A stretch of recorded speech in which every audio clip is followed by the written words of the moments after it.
श्रोताओं नमस्कार। सृजन संवाद हमारी एक नई श्रृंखला, नया मंच, नया प्लेटफॉर्म है और इस सृजन संवाद कार्यक्रम में हम जो कलाओं के सृजता हैं उनसे बात करेंगे, उनके अनुभवों को आपके साथ साझा करेंगे। आज ये हमारा पहला एपिसोड है, पहला भाग है। आज हमने इसके लिए आमंत्रित किया है जाने माने कला समीक्षक श्री विनय उपाध्याय जी। विनय जी, आपका स्वागत हमारे स्टूडियोज में। जी नमस्कार सभी सुनने वाले श्रोताओं को, और आपका भी बहुत बहुत स्वागत, आपका अभिनंदन। एक कला समीक्षक के तौर पे आपका परिचय हमने श्रोताओं से कराया है, लेकिन अगर थोड़ा और आगे बढ़ें तो विनय जी न सिर्फ कला समीक्षक हैं बल्कि एक अच्छे लेखक भी हैं। आपकी बहुत सारी किताबें भी प्रकाशित हुई हैं। जी। बहुत अच्छे एंकर भी हैं, बहुत अच्छे वक्ता हैं और क्या क्या है। देखिए, एक तो आकाशवाणी के श्रोताओं से ये पहला राब्ता नहीं है जी। बहुत सारे मंचों पर, बहुत सारे कार्यक्रमों के जरिए उनसे बातचीत करने का मौका मिलता रहा है। लेकिन आज जब चूंकि सृजन संवाद के मंच की पहली कड़ी है जी, और तो मैं कह सकता हूं कि इस मंगलाचरण में आपने मुझे शामिल किया है, तो मैं सबसे पहले तो आपका बहुत आभार करता हूं। और सृजन संवाद की कड़ी का भी इस अर्थ में स्वागत है कि दरअसल हम सृजन के आसपास जो कुछ भी साहित्य और कलाओं का संसार है जी, दरअसल उसका लक्ष्य क्या है, दरअसल वो सामाजिक सरोकारों के आसपास क्या काम करती रही हैं जी, और दरअसल मनुष्यता के उत्कर्ष में उनकी क्या भूमिका है। तो ये सारा काम करते करते दरअसल मेरी अपनी जिंदगी में पत्रकारिता भी आई। मैं कविताएं भी लिखता रहा जी। मैं आकाशवाणी की चार दीवारी में भी अलग अलग तरह के विधाओं में आवाजाही करता रहा। क्या बात है। और उद्घोषणा जो है वो मेरे आनंद का और मेरी रचनात्मकता का एक अलग विषय है। तो बहरहाल ये सारी चीजें तो अपनी जगह हैं। जी। विनय जी, अगर हम सृजन की बात करें तो सबसे बेहतर उपहार अगर प्रकृति का कोई है तो वो ये धरती, बिल्कुल, ये पूरा ब्रह्मांड अपना जी, ये सृजन हुआ है। लेकिन इस सृजन के अंदर भी जो मानव द्वारा सृजन किए जा रहे हैं, हम बात कर रहे हैं कलाओं की, ललित कलाओं की खासकर जी, जिसमें कि मूर्ति कला हो, चित्रकला हो, संगीत की बात करें तो गायन है, वादन है, फिर अभिनय की बात करें, रंगमंच की बात करें, लेखन की बात करें, तमाम कलाएं जो हैं ललित कलाएं हैं। इनके बारे में अगर हम जानना चाहें तो ये कलाओं का जन्म क्यों हुआ? जी, बहुत अच्छी बात पुरुषोत्तम जी आपने पहले रखी और दरअसल आपने इस पूरी संवाद की दिशा ही खोल दी कि दरअसल प्रथम दृष्टया तो ये जो सृष्टि है ये ईश्वर की यानी उस महाशक्ति की जो है वो कृति है और सबसे सुंदर कृति तो ये जीवन ही है। जहां देखो वहां हमें लालित और सौंदर्य बोध ऐसा छिटका हुआ नजर आता है जी। और यदि मैं आकाशवाणी के उन नगमों का सहारा लेकर कहूं तो पहले पहल मेरे ओठों पर जो गीत आता है भरत व्यास जी का कि हरी भरी वसुंधरा पे नीला नीला ये गगन, और फिर वो कहते हैं कि ये कौन चित्रकार है। ये जो प्रश्नाकुलता है, जो जिज्ञासा है कि इसे रचा किसने, तो जो सृष्टा है, जो दिव्य सृष्टा है, इसका जो अगोचर है, लेकिन उसने हमारे सामने सुंदर सी दुनिया तो रच दी है जी। इसलिए कला और सृजन की विभिन्न विधाएं भी दरअसल इसकी प्रतिकृति मानी जाती हैं जी। ये जो संसार हमें दिखाई दे रहा है ना, इसकी प्रतिकृति के रूप में कलाएं और सृजन आ रहा है। यानी सब कुछ तो है, अब इसको जब अनुभव करने के बाद जब अभिव्यक्ति के रास्ते पर कोई कलाकार या कोई कवि या कोई सर्जक आ रहा है तो वो दरअसल क्या करेगा, उसकी पुनर्रचना करने की, प्रति करने की कोशिश करेगा। इससे पहले में एक श्लोक मुझे याद आ रहा है, आंगिकम भुवनम यस्य वाचिकम सर्ववांग्मय आहार्यम चंद्र तारादि तम नुमः सात्विकम शिवम। जी, हम यदि सृष्टा की बात कर रहे हैं तो वो शिव है। आंगिकम भुवन से सारा संसार ही उनका अंग है और वाचिकम सर्ववांग्मय, ये जो पूरी वाणी और नाद है यही दरअसल उनका वाचिक है जी। और आहार्य चंद्र तारादि, और वो उनका लिबास क्या है, उनका परिधान क्या है, ये चांद और तारे हैं। तम नुमः सात्विकम शिवम, ऐसे सात्विक शिव को हमारा प्रणाम है। क्या बात है। तो विनय साहब, ये तो आपने बताया है, लेकिन अब ये मेरे दिमाग में एक सवाल आता है कि कलाओं की जो उत्पत्ति होती है, हम खासकर उन कलाओं की बात कर रहे हैं जो मानव द्वारा सृजित की गई हैं। इन कलाओं का जो उद्देश्य होता है, आप एक जाने माने कला समीक्षक हैं, ये उद्देश्य की अगर बात करें तो इन कलाओं का जो सृजन है वो क्यों किया गया और क्या उद्देश्य होता है इनका? जी बिल्कुल, निजी तौर पर देखिए, सबसे पहले तो समाज पर के पास जाने के पहले तो सर्जक के पास होती है, यानी सर्जक की अपनी संवेदनाएं, सर्जक ने क्या महसूस किया है, रस गंध स्पर्श, इनके माध्यम से उसने जो महसूस किया है उसको दरअसल वो लौटाने की चेष्टा करता है। घनीभूत भीतर एकदम गहराई में डूबकर जब वो संवेदनाओं को उलीझ कर कुछ कहना चाहता है, उसकी जो आकुलता है वो जब शब्द में, गान में, रंग में, लय में, गति में, अभिनय में, इन तमाम चीजों में जब जाती है तो दरअसल निजी तौर पर सबसे पहले तो सर्जक स्वयं आनंदित होना चाहता है। क्या बात है। तो वो अपने आनंद को जब साझा करने जाता है तब उसके पास में क्या आता है, सत्य जिसे उसने देखा, शिव, है ना, कि ये सारा का सारा अस्तित्व से उसका सरोकार क्या है, और फिर सुंदरम आता है। क्या बात, यानी कि जो कुछ भी वो बहुत सुंदरता के साथ में मैं रचना चाहता हूं, ये जो है हमारा जो आधारभूत, हमारी जो अधोसंरचना है जो सृजन की, वो सत्यम शिवम सुंदरम की, यानी कि मंगल की है, यानी कि कल्याण की है। इसीलिए भरत मुनि अपने नाट्य शास्त्र में कहते हैं, जनस्य विजयम देहि दुर्जानांच पराजयम सर्वलोक शिवश्चैव नाट्यस्य च विवर्धनम। हे नाट्य देवता, आप दुर्जनों का दलन करें और सज्जनों का कल्याण करें, इस तरह से मेरे इस नाट्य कर्म को समृद्ध करें, सफल करें। यानी वो भी मंगल की कामना करते हैं। क्या बात है। यानी आपका कला के माध्यम से मंगल होना चाहिए और लोगों के आनंद के लिए ये कलाओं का जो है सृजन हुआ है। और अगर आपकी कला किसी को आनंदित नहीं कर सकती, अगर आपकी कला किसी का भला नहीं कर सकती, तो मुझे लगता है वो फिर व्यर्थ है। बिल्कुल, मैं सहमत हूं, इस तौर पे सहमत हूं कि दरअसल हमारे यहाँ हमारे जो आचार्य हैं साहित्य और कलाओं के, उन्होंने कहा है कि दरअसल वो कला सबसे सार्थक मानी जाती है जो साधारणीकरण से गुजरती है। जी। यानी कि हम एक पर्दे पर अगर किसी को अभिनय करता हुआ देख रहे हैं और बेटी विदा हो रही है और वहां पर पर्दे पर उस अभिनेता के आंखों में अश्रु छलक आए हैं, आप उसको देखकर द्रवित हो गए और आपकी आंखों में भी पानी आ गया। बिल्कुल, ये दरअसल साधारणीकरण है। इसलिए कला या सृजन सबसे पहले तो उसकी सार्थकता यही है कि वो इतना तदाकार भाव से रचा जाए कि उसको देखने वाला भी लगभग उन्हीं भावों के आसपास जो है जाकर वो प्रभावित हो। तो इसलिए कलाओं का जो उपयोगिता और उसकी जो सार्थकता है वो दरअसल समाज के कल्याण की है, समाज को आंदोलित करने की है, उसको प्रभावित करने की है। और हम यदि देखें, चाहे वो कहानी हो, चाहे उपन्यास हो, चाहे नाटक हो, चाहे कविता हो, और चाहे हम जिस संगीत नृत्य की बात कर रहे हैं, चित्रकला की बात कर रहे हैं, हमारे तमाम सामाजिक सरोकार उसमें हमें झांकते हुए दिखाई देते हैं। बहुत अच्छी बातें हो रही हैं सृजन संवाद कार्यक्रम में, और आज इस कार्यक्रम में हमारे साथ जाने माने कला समीक्षक, वक्ता, एंकर, लेखक, कवि श्री विनय उपाध्याय जी हैं। विनय जी, अभी थोड़ी देर पहले आपने एक गाने का जिक्र किया था। जी जी। ये कौन चित्रकार है? अरे वाह। तो मुझे लगता है कि यहाँ वो गाना सुन लिया जाए, उसके बाद फिर हम अपनी बातचीत का सिलसिला। ये मेरे मन की बात आपने कही, और मैं जब भी इस गाने को सुनता हूँ तो बिल्कुल जीवन, प्रकृति और संस्कृति को जैसे मैं एक में खोता हुआ देखता हूँ। आइए सुनते हैं। नीला नीला ये गगन,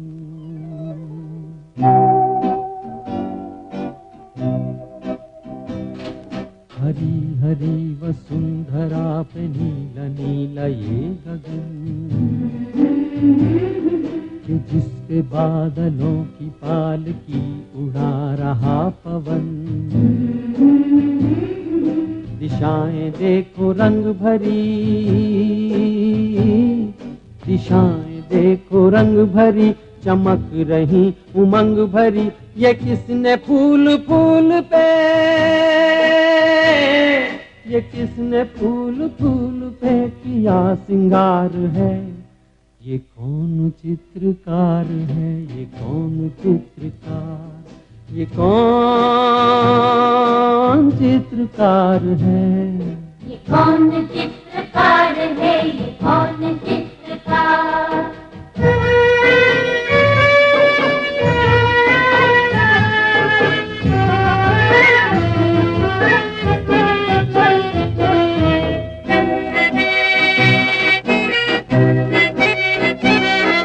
तपस्वियों सी हैं अटल ये पर्वतों की चोटियां,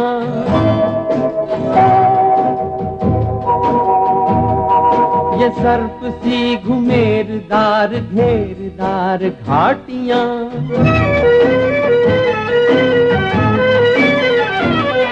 ध्वजा से ये खड़े हुए, ध्वजा से ये खड़े हुए हैं वृक्ष देवदार के, गलीचे ये गुलाब के, बगीचे ये बहार के। ये किस कवि की कल्पना, ये किस कवि की कल्पना का चमत्कार है। ये कौन चित्रकार है, ये कौन चित्रकार, ये कौन चित्रकार है, ये कौन चित्रकार है, ये कौन चित्रकार।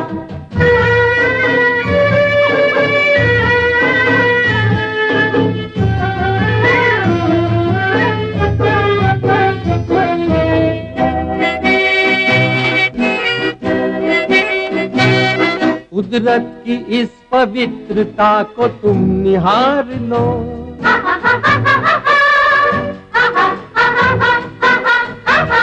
इसके गुणों को अपने मन में तुम उतार लो।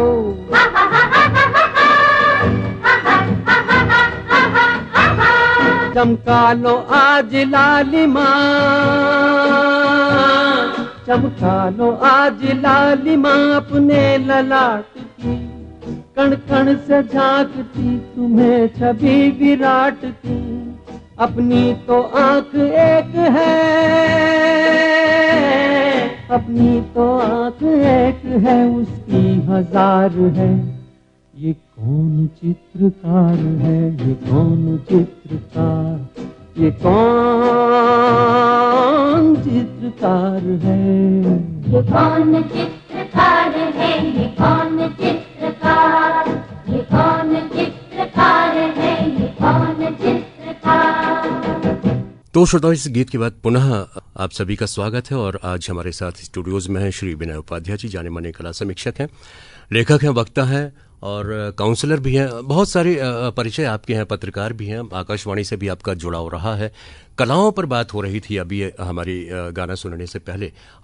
आगे बढ़ाएं सिलसिला। इससे पहले मैं आपसे ये ज़रूर पूछना चाहूँगा, ये जो गाना अभी सुना है आपने, ये क्यों पसंद है आपको? ये दरअसल मुझे ये इसलिए पसंद है कि इसमें भरत व्यास कहते हैं कि ये कौन चित्रकार है। उन्होंने नहीं खुद बताया कि कौन चित्रकार है, बल्कि उन्होंने सवाल उठा दिया, बिल्कुल सुनने वाले के ऊपर छोड़ दिया, है ना। तो ये जो श्रोता के पास ये सवाल है, ये सवाल दरअसल श्रोता को आत्मचिंतन के लिए प्रेरित करता है। क्या बात है, इसके पीछे एक दर्शन बिल्कुल छुपा हुआ है। बिल्कुल। और दरअसल वो क्या करता है, ऐसा करते हुए वो वहां ले जाना चाहते हैं कि दरअसल आप इस पूरी की पूरी ये जो सृष्टि में जो सुंदरता है वो आपके बगैर अधूरी है और आप भी इसका हिस्सा हैं जी। यानी आप जो है सह अस्तित्व की भावना के साथ में हमारी पूरी सृष्टि चल रही है। इसलिए मैं फिर दोहरा रहा हूं कि जीवन, प्रकृति और संस्कृति की परस्परता जो है वही दरअसल हमारे सृजन में हमें दिखाई देती है। क्या बात है। सफ़ह पर आवाज एक किताब आपकी प्रकाशित हुई थी और बहुत ही चर्चित किताब रही, मैंने पढ़ी, उस किताब को पढ़ा है। और इसके अलावा फिर आपकी एक और किताब आई, कला की छांव जी। और उसके बाद अभी हाल ही में एक किताब प्रकाशित हुई है, कुछ दस्तकें कुछ दस्तखत जी जी जी। कुछ इन किताबों के बारे में बताइए ना। हाँ देखिए, असल में लंबा वक्फा हुआ कि पत्रकारिता जब मैं कर रहा था, सांस्कृतिक पत्रकारिता, तो जाहिर है कि अपनी कुछ मूलभूत अपनी अभिरुचियों के चलते ही मैं इस क्षेत्र में, इस इलाके में आया। तो इस पत्रकारिता के दौरान चूंकि मैं सांस्कृतिक पत्रकारिता भोपाल में करता रहा, इसलिए मेरे संपर्क में भोपाल के तमाम कला परिसरों में, कला मंचों पर आने वाले देश के तमाम आला दर्जे के कलाकार और साहित्यकार, इनको न केवल सुनने का मुझे मौका मिला, इनके साहचर्य का भी मुझे मौका मिला। क्या बात है। मैंने लंबा सानिध्य इनका पाया और ये गरज रही हमेशा मेरी कि यदि मैं शाम को कुमार गंधर्व को सुन रहा हूं तो मेरी गरज है कि मैं कुमार जी से जरूर बात करूं। किशोरी अमोणकर जैसी स्वाभिमानी गायिका भारत भवन के मंच पर जब गाने के लिए आई तो दूसरी शाम मेरी दरकार रही, मेरी इच्छा रही कि मैं उनके साथ कम से कम 2 घंटे बात करूं। रजा इतने बड़े इंटरनेशनल पेंटर हैं, जब उनके चित्रों को मैं देखता था तो मुझे लगता है क्या रजा से कभी बात करूंगा, जावेद अख्तर साहब से क्या कभी बात करूंगा, जो शोले के स्क्रिप्ट राइटर रहे हैं। जी। आप कल्पना कीजिएगा कि ये सारी के सारे जो सपने थे, ये जो मेरी मुरादें थी, ये दरअसल पूरी भी हुई। तो ये मैं जो लंबे इंटरव्यूज उनके साथ किए थे, उन इंटरव्यूज को मैंने कोविड के समय में, जब सारी दुनिया सन्नाटे फाँक रही थी, फुर्सतों के अलावा कुछ था ही नहीं वक्त के अलावा हमारे पास, तब मैंने अपने पुराने कैसेट्स और अपनी डायरी और अपने नोट्स मैंने खंगाले और फिर सारे इंटरव्यूज को मैंने एक जाया किया। तो मैंने देखा कि मेरे पास तो करीब 60-70 इंटरव्यूज हो गए। तो क्या मैं विधाओं के हिसाब से अलग अलग इनको बांटूं? नहीं। तब मैंने सोचा कि नहीं, इसी एक किताब में मैं साहित्यकार को भी रखूंगा, मैं संगीतकार को भी रखूंगा, नर्तक को भी रखूंगा, मैं अभिनेता को भी रखूंगा। तो ऐसा रखने से दरअसल ये अंतर्विधायी सांस्कृतिक विमर्श की एक किताब के रूप में इसको मैं शक्ल दे पाया। इस तरह से पहली किताब आई सफ़र पर आवाज, और ये उसकी कुंडली में ऐसा यश था कि इसे मध्य प्रदेश शासन संस्कृति विभाग का बालकृष्ण शर्मा नवीन पुरस्कार भी मिला। क्या बात है। उसके बाद कला की छाँव, जो मैं अलग अलग कला की विधाओं पर जो लिखता रहा, उसकी जो है किताब मेरी आई। और उसके बाद तीसरी किताब जिसका जिक्र आपने हमारे श्रोताओं से किया, कुछ दस्तकें कुछ दस्तखत, 50 लोगों के काम पर, उनके कृति व्यक्तित्व पर मैंने जो लिखा, वो किताब है कुछ दस्तकें कुछ दस्तखत। क्या बात है। देखिए, एक कलाकार जो होता है ना, आपने बताया कि समय का सदुपयोग आपने किया और जो बिखरी बिखरी हुई चीजें थी, चीजें नहीं धरोहरें थी आपके पास, उन सबको समेटकर आपने एक किताब की शक्ल में बदल दिया। जी जी। ये जो आप अभी किताब की चर्चा कर रहे हैं, कुछ दस्तकें कुछ दस्तखत जी, इसके बारे में थोड़ा बताइए ना कि 50 जो व्यक्तित्व को आपने शामिल किया है, वो कौन कौन लोग इसमें?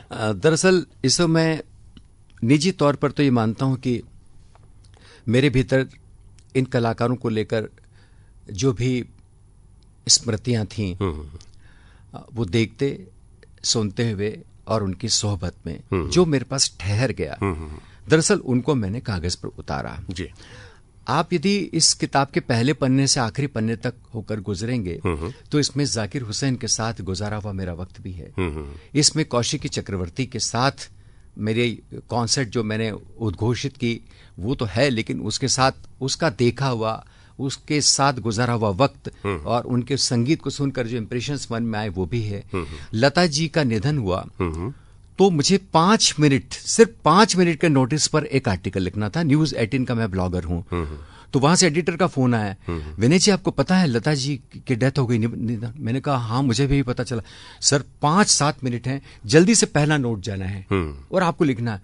अब आप कल्पना कीजिए पुरुषोत्तम जी कि 5 मिनट में इतनी लब्ध प्रतिष्ठ पार्श्व गायिका पर लिखना, बिल्कुल। लेकिन दरअसल पत्रकारिता में रहते हुए यही चुनौती होती है। आज और अभी आपने जो लिखा है बस वो, बाद में तो आप ग्रंथ लिख सकते हैं, अभी क्या कर सकते हैं? तो वो जो फौरी तौर पर लिखी हुई मेरी जो टिप्पणी है, उड़ गई सोन चिरैया, क्या बात है, ये मैंने इसमें लिखी, तो वो भी है। और उसके बाद तो बहुत सारी पर्सनैलिटीज पर हैं मेरे। ये इस तरह मैंने 50 लोगों के काम को छांटा और मेरी जिंदगी में जिनका उपकार रहा, जिनके प्रति मैं मान के चलिए कि बहुत कृतज्ञ भाव से आज भी रहता हूं, कुछ वो लोग भी हैं।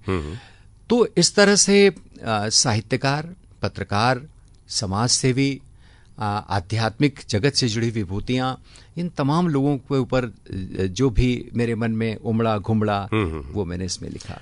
क्या बात है। आपने बताया कि बहुत सारे कलाकारों के साथ आपने समय बिताया है और बिताने का आपको अवसर मिला है। थोड़ा यहाँ से हट के हम बात करते हैं। जी जी जी। आप कला समीक्षक तो हैं, लेखक हैं, कभी कभी अपने लिए व्यक्तिगत तौर पर भी समय निकालते हैं कि क्या करते हैं उस वक्त में आप? नहीं, देखिए ये तो आपकी बात है कि बीहड़ बहुत है, बेचैनियाँ बहुत हैं जीवन में, लेकिन दरअसल क्या है कि वो हबीब तनवीर से जब मैं इंटरव्यू कर रहा था तो उन्होंने एक बड़ा मशहूर सा एक शेर उन्होंने सुनाया कि नाज उठाने में जफाएं भी उठाई, लेकिन लुत्फ भी ऐसा उठाया कि जी ही जानता है। क्या बात है। तो अब हुआ ये कि दरअसल अब ये देखिए, ये दुश्वारियां तो हैं, पत्रकारिता ऐसी बिल्कुल ऐसे नहीं कि फूलों की सेज पर चल कर की जाने वाली कोई ऐसी चीज है, लेकिन इस बीच में आनंद भी बहुत आया। तो वो जो आनंद हिस्से में आता है वो सारी थकान को और सारी दुश्वारियों को किनारे कर देता है। अब देखें ना कि जैसे बिल्कुल आंखें खोलते हुए जब हम सयाने हुए और हम इस दुनिया को देखने लगे तो ये मन में आता ही है। हम लोग अपने समय में अपने समय के नायकों को देखते हैं दूर से, हाँ हो वाह वाह क्या बात है, इतना बड़ा फोटोग्राफर, इतना बड़ा डांसर, इतना बड़ा म्यूजिशियन, और आपकी जिंदगी में कभी बिल्कुल सामने आ जाए तो आपको लगेगा ना कि जैसे पता नहीं, जैसे फरिश्ता ही आपके सामने उतर गया हो।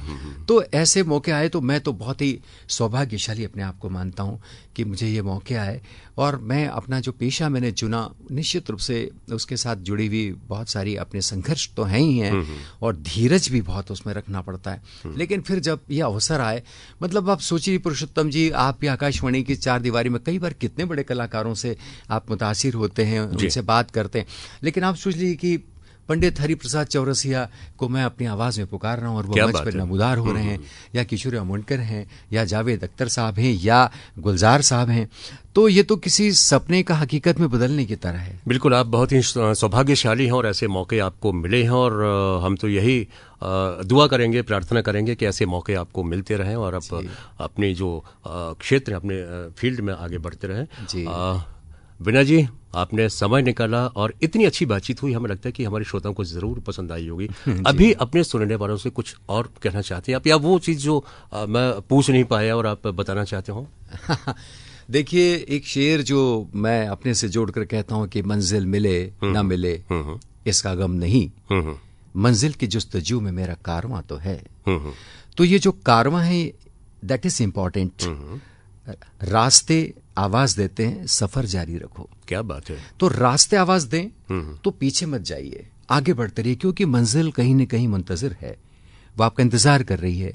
इसलिए मैं, मेरे सुनने वाले और जो लोग भी इस क्षेत्र में आना चाहते हैं या कलाकारों की सोहबत में भी आना चाहते हैं, तो पहले इस चीज को जांच लीजिए कि ये जो शिखर आपके सामने है, या इस शिखर पर अगर आप भी जाना चाहते हैं, तो दरअसल आप धीरे धीरे रे मना धीरे से सब होए। तो ये धीरज जो है ये आपको एक दिन अपने मुकाम पर पहुंचाती है। तो मैं सबसे ये अपेक्षा करता हूं, अपनी शुभकामनाएं भी साझा करता हूं कि सृजन संवाद की इस पहली कड़ी में, अब आने वाली कड़ियों में भी आप लगातार इस कार्यक्रम से जुड़े रहेंगे, लेकिन जुड़े रहिए, जुड़े रहिए, जुड़े रहिए। आपके पास एक घनीभूत आस्वाद कलाओं का ऐसा पहुंचे कि जो उस कलाकार का और कलाकार की इच्छा के साथ मंगल का काम तो कर रहा है, लेकिन आपके चित्त को भी, आपके मन को भी, तमाम बेचैनियों के गुबार को वो छांट सके और आपके मन पर, आपकी आत्मा पर आनंद की प्रतिष्ठा कर सके। ऐसी उम्मीद आप सभी श्रोताओं के लिए और आप सबके लिए ऐसी ही शुभकामनाएं। बहुत बहुत धन्यवाद विनय उपाध्याय जी, जाने माने कला समीक्षक, लेखक, कवि, पत्रकार, वक्ता और एंकर। आज इस कार्यक्रम में थे, आपने समय निकाला और इतनी अच्छी बातचीत की। एक बार फिर आपका बहुत बहुत धन्यवाद। बहुत बहुत धन्यवाद पुरुषोत्तम जी, आपका भी और सभी आकाशवाणी के श्रोताओं का भी।